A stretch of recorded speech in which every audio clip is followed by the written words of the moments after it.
50-pound road weight vest. We'll see how lively this one gets. These have been hit or miss. Some of them I'm only getting 10, 20 people.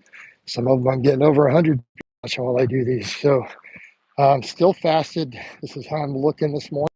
You guys saw the vlog. I'm not going to put up with any nonsense at all, like zero BS. You guys ask me weird questions. You guys do stupid stuff. I'm just going to cuss you and block you. All right. Not going to put up with any silliness. But I'm going to walk for a minute. We'll see who comes in here. Going through a sunny area, so I can't see the screen that well for a moment in spite of my sunglasses on. These change colors. And we'll see who comes in here. I put this to public, so it should be set to public. So I'm surprised there's no one in here yet. There we go. I got a like, so we know we're definitely public. I knew I said it there. All right, we'll see who all we get. Get some questions, some comments, and let's just run with it. So, yeah, still doing the cardio all fasted. We're still fasted. It's 11:30 here. I haven't eaten breakfast yet. Again, the key to getting leaner and leaner. Like for me, this has consistently been a thing that's working. Doing all my training fasted, all my cardio fasted has really helped me to just keep stripping down. And I feel like that's probably not going to stop. No, we don't need progressive overload with it. It's just about burning through energy and calories. I think people get weird with that. They really want to see progressive overload on cardio. And it's like, you don't necessarily need that. I mean, but it's kind of like, if that was true, then, people who run marathons, what are they supposed to do? Run an extra mile? Like, seriously. Could I send a pic of my body through here? No, it's not going to work until you cut weight. You could do that through other social media. I also do consultations, bro. So hit me up for consultations if you need me to assess some of that stuff too. Hit me on Facebook or Instagram, but Facebook, go to my Facebook. It's linked underneath every single video if you need assessments of that sort of stuff. But I mean, I don't do assessments of any type for free. I'm just telling you, I am running a business, brother. What are your thoughts on Yohimbine for fasted? I mean, it has promise. Like, all the data I've seen shows Yohimbine can probably benefit there, being an alpha receptor agonist and antagonist. But I don't use any fat burners. Like, everyone brings that up, and here's the thing.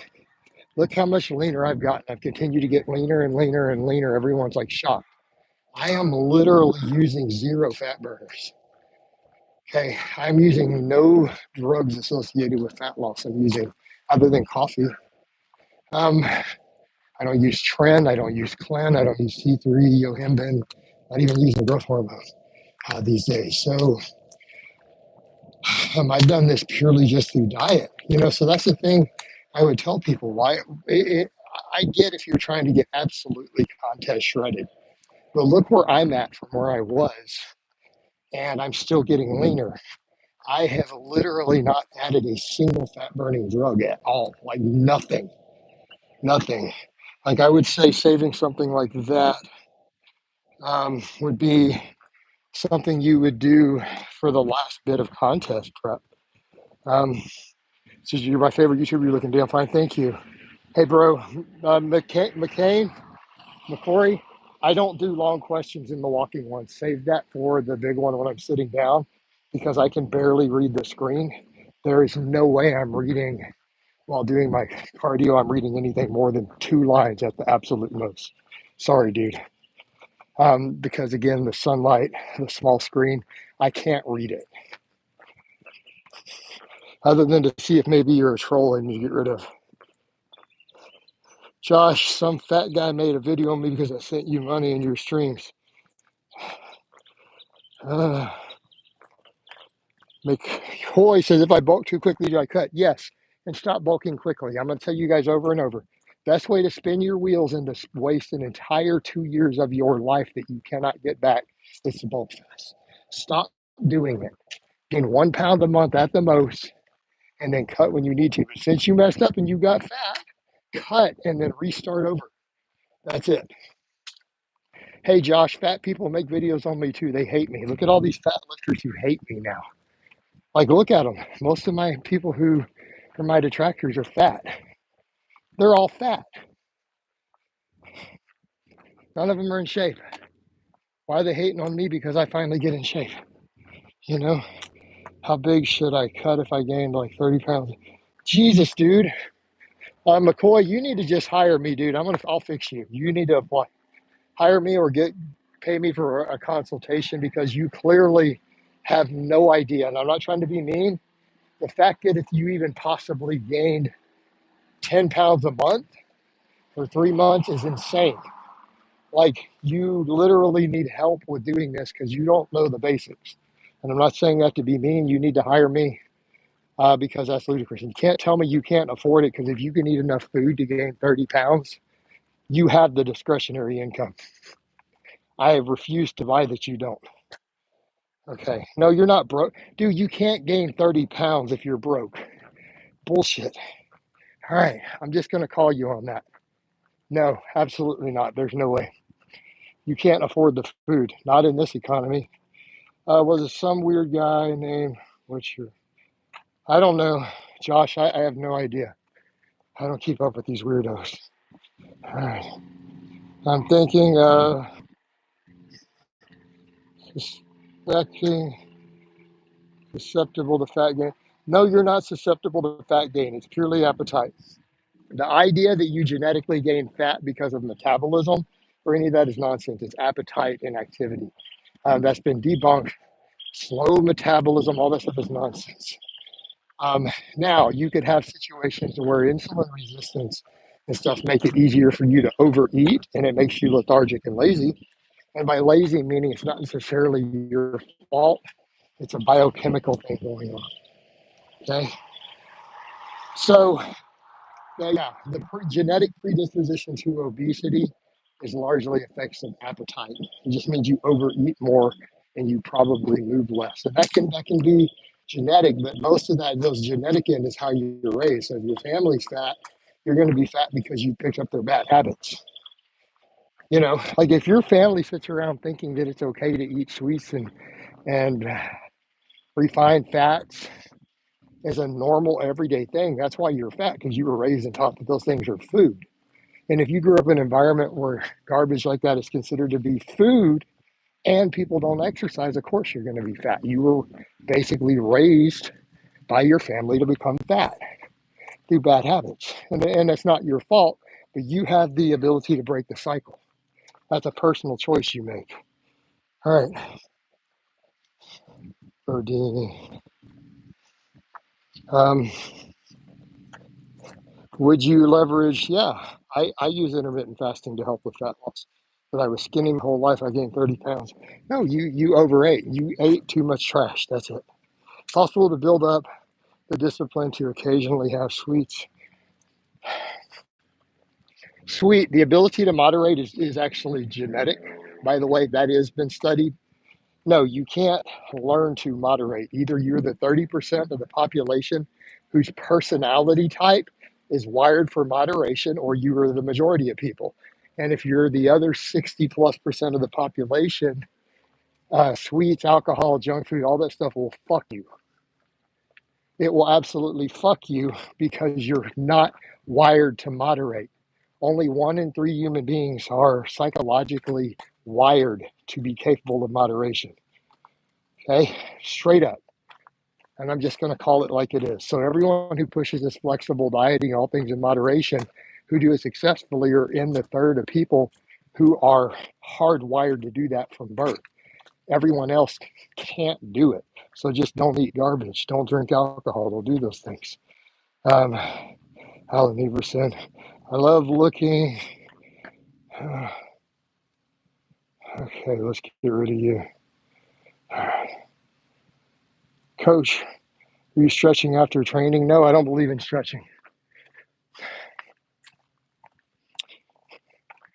All right. There's no evidence to suggest that stretching does anything to improve flexibility or any of that. In fact, all the data shows that probably most of the mobility you're going to get is going to come from loaded work in the gym. Like if you're not doing it if you lift and you're not doing weighted stuff, like a weighted dead hang or maybe a pause squat, you're not going to get anything out of it.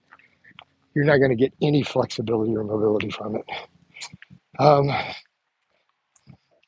What's the difference between discipline and the ability to moderate? What do you mean? Moderate discipline is something that you develop through habits. You just don't do so. Discipline would be abstinence would actually be discipline. You just don't touch stuff, right?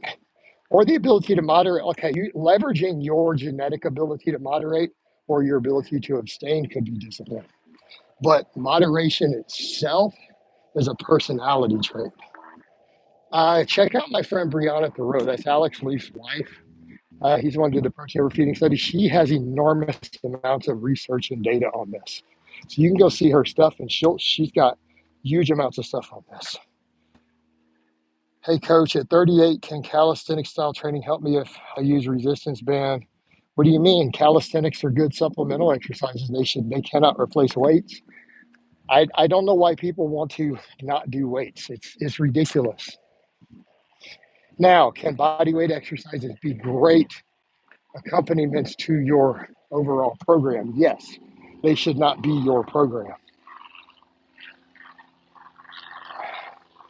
Mr. McCoy, I'm at 183 pounds, should have cut to 155. I was 157. I don't know what you should cut to. You're going to need to hire me to check it out. I have no way to assess. Why don't you cut down till you're lean enough to see your abs? Okay, here's my advice. Cut down till you can see your abs, then lean bulk. Okay, that's what I would recommend.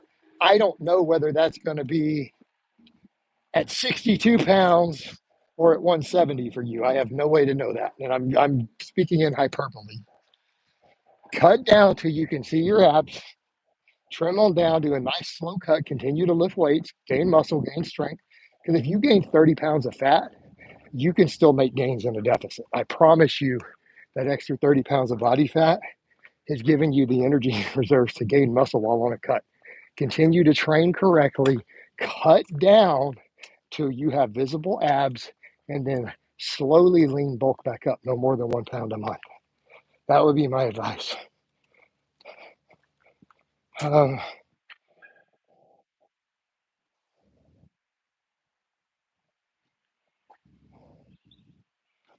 Bulldog says, thank you, you've been a lifetime subscriber. I appreciate it, brother.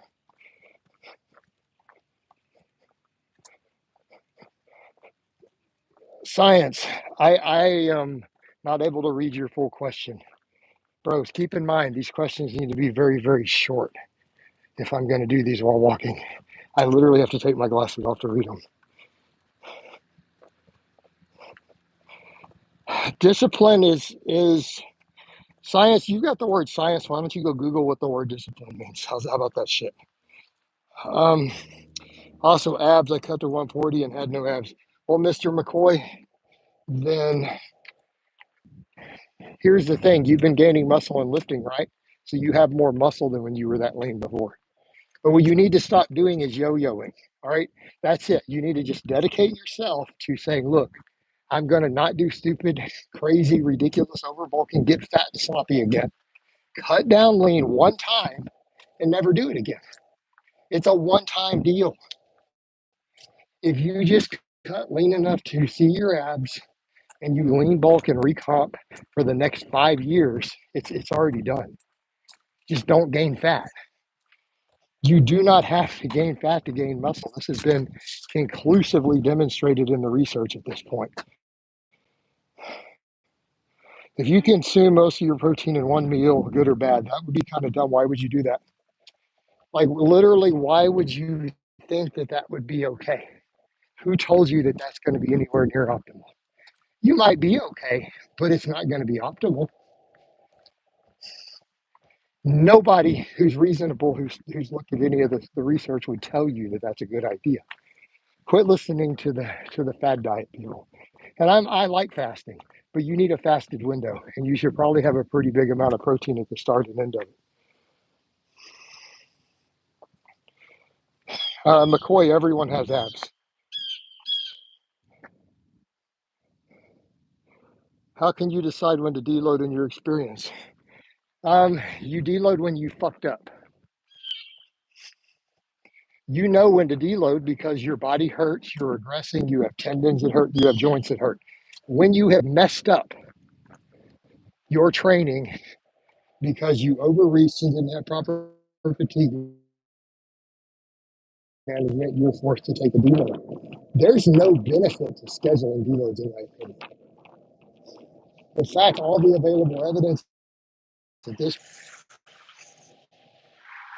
now, does your lifestyle require you to deload sometimes for travel, for vacations?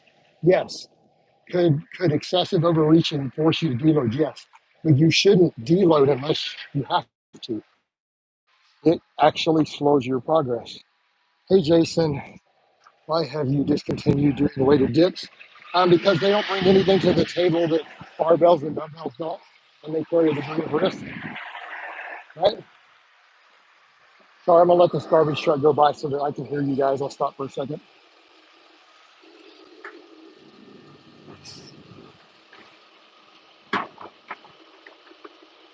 You don't get to ask me things about my personal life like that, Brandon. Bye.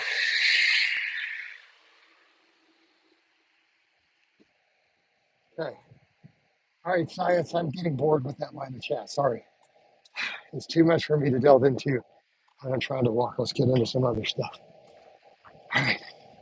Sorry, I just don't feel like trying to differentiate between this level of nuance in terms of um, semantics. Right. No, you don't need to be sorry, bro. It's just that when I'm out of breath and walking doing cardio, an argument of semantics is probably just going to piss me off, and that's not going to be beneficial to you or I. Fair? So the jetty's popping, right? How the jetty's doing? Everything's on point. Making those gains, getting the cuts, getting jacked, right?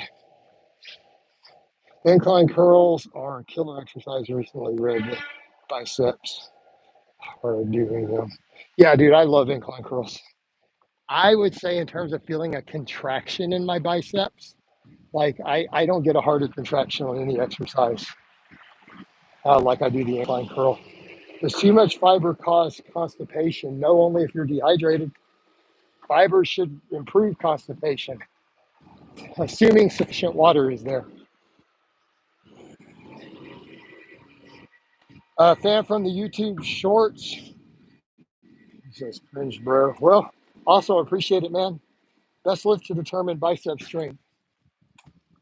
I suppose some sort of full range of motion strict curl, maybe a preacher curl. But you really want to test bicep strength? Is that important to you? I mean, we could just argue just a standard barbell curl. But keep in mind, you got leverages. A bicep, don't ever use it to compare to other people because there's such an enormous moment arm difference. So that the same size strength and size of a bicep is going to vary a lot depending on forearm length from person to person. So for your own personal strength improvements, sure, any type of stricter curl. Oh man, these garbage trucks. Oh well. I'm gonna turn around and go the other way so that I can get behind it. It's gonna mess up my sound. Um, if I cut this time, you think I'll see this? Yeah, you need to get lean. If you gain 30 pounds of fat, your fat ass needs to cut. Sorry, bro. Tough luck. Don't do it again. So consider it a slap on the wrist and to not be silly in the future and then fix your problem. Coach, why should I lift heavy if I can just get tonnage? Because you're not going to get the neural drive, you're not going to get the neuromuscular efficiency, you're not going to get as much of the potential myofibrillar growth. Okay, it matters, especially if you're drug free. Staying at 10 to 12% year round and being strong at the same time, I think that's a great idea. What's so annoying about constipation is you feel like you're going to poop? Well, you need to drink more water. More water, more fiber. Um, how can you progress without knowing the strength of the bicep? Are you telling me you can't count reps or weight on a bar? I'm not trying to be rude. I'm not trying to be mean. Are you telling me that you are incapable of counting your reps? So if you don't need to test your strength on a 1 rep max. That's how we test strength, by the way, is a 1 rep max. You don't have to do that to know that your biceps have improved.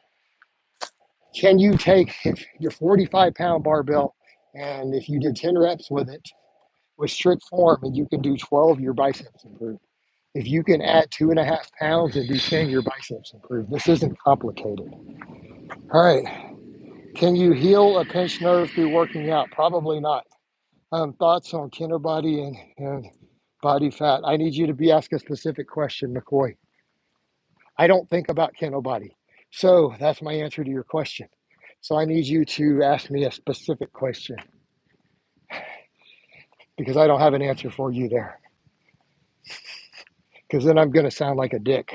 I'm like, well, I don't fucking think about kiddo body much at all. Is he an important topic? I did cover him the other day because someone linked a video. Also, if you guys could link me current events you want me to cover, send them to me in my DMs on Facebook or Instagram. Link the videos. Tell me why you think I should cover them, and I'll start covering them in those evening streams. Right? You think staying lean year round is smart? I think it's extremely smart. It's my plan moving forward. I'm going to get deep abs and keep them year round. You program bench based off of 95% of 1 rep max? No. I have a lot of methods I use to program the bench. Right? We do use a lot of different methods for programming bench depending upon the goals of my lifter and where they are. So no, I would never just say, hey, let's program off a 95% bench. I mean, I'll program on last competition. I'll program off of a 10 rep max, whatever I need to program off of. I'll program off of MRAPs, but I don't ever just say, hey, let's program off of 95%. That's really arbitrary. All right. Has strength standards to hit height and waist measurements to look a certain way? No, I don't think that that's necessarily true. Being lean, you look good, but feel kind of cookie dough. I don't like it. What? I don't understand. But all those methods are done derived from your, yeah, they generally are, from your absolute strength. I mean, so we're dealing with AMRAPs, you're dealing with maxes, and why shouldn't you program off that? It's less arbitrary, and you have definitive numbers to work with.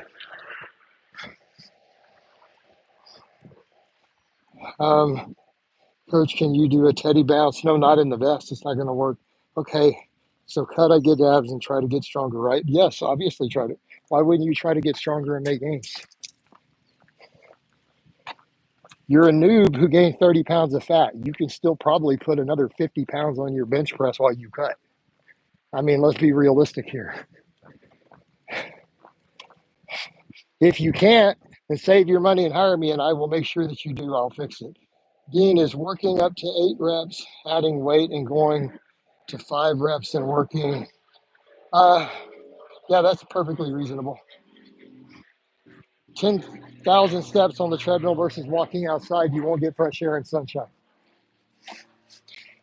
You probably get a little bit better just hormonal response from getting out and getting some fresh air. But activity is still activity. Is stalling on bench right now? Sorry, dude, I can't do your programming stuff for free. You need to hire me for that. All right, science base. I personally wasn't able to grow my biceps until I began programming curls like I did my bench and deadlift.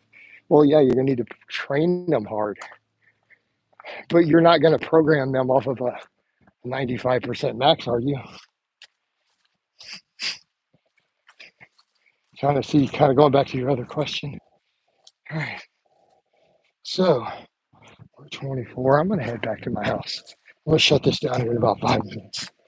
And I've got my 45 minutes in already, I think, at this point. We're very, very close to. So, you the goat, by the way. Thank you. I appreciate it, McCoy. But yeah, man, make your strength gains while you cut. And cycling on a bike for a couple hours a day, not if you're used to it. Okay. So, Dean, Are you acclimated to the workload? Okay. Are you acclimated to the workload? Like just like me yesterday, I did 45 minutes of fasted cardio the day before my deadlift, right? After my bench workout. And then I came in and knocked out a pretty easy 5 rep set with 500 pounds. Still fasted the next morning, right? So here's the thing. Are you conditioned to the cardio? If you're conditioned to the cardio, energy intake and recovery are sufficient, it will not affect you lifting negatively the next day. If you are not acclimated to it, it could potentially, or you're not recovered due to insufficient nutrition, insufficient sleep, it could impact your training the next day. So, how good a shape are you in? That's the question. All right, people who are in really good shape, no issues. Look at some of the hybrid athletes out there. So again, it's really the question of how adapted are you. Now, did you progress your cardio and you're not adapted to the new workload? Well, that could be problematic. So quit throwing large amounts of new workload in arbitrarily, and not unless you're okay with the hit to your performance in the gym. I see all these people look ripped and stuff. Yeah, but they're tiny as hell. If they're not lifting and they're ripped and they're not really lifting anything, they're either on metric tons of gear or they're really small. You just think they're big because they're lean. Coach, does being in shape lead to being a better person? It might. McCoy, I'm not going to tell you if you should shave or not. That's a very personal preference. Like, I don't really care. Whatever makes you happy. Right? What are you trying to achieve? I am super hairy. I narrow all my body hair off. I look like a rug.